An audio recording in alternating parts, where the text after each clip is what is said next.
Čauky, zdraví ťa Leňoch. Fabia MK3 pred výmenou oleja by si mal zaaretovať. Tu je dole taký malý kolíček, neviem či ho vidno, teraz ho je trošku vidno, taký malý čierny. Pôjde ti tam len jedným smerom a musíš ho dostať trošku pomôcť kladivkom zatlačiť, alebo už si teraz presne nepamätám. Už som sa stretol s názorom niektorých špeciálnych ľudí, že olej v manuálnej prevodovke je doživotný. Ľudia, nič není doživotné.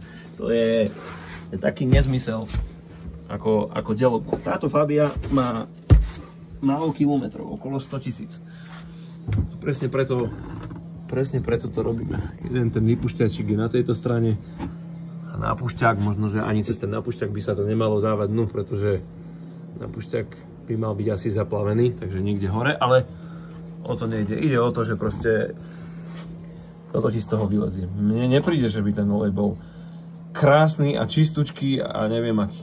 Takýto je už po 100 000. A ten interval na manuálnu prevodovku, proste nie sú tam žiadne piliny ani nič podobné, takže vieš, že prevodovka je dobrá, to je tá jednoduchá diagnostika.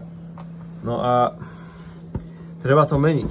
To sa potom ľudia čudujú, že netreba nič meniť, všetko je magnifik a potom pri 400 000 alebo ja neviem kedy sa im prevodovky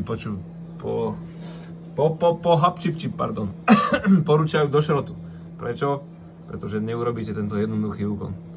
Nehať vymeniť olej. Ja viem, že ten olej je drahší, ja viem, že aj za robotu treba niečo zaplatiť, ale ak sa naozaj staráte o auto, tak toto treba robiť každých 100 000 a to už je tá hraničná.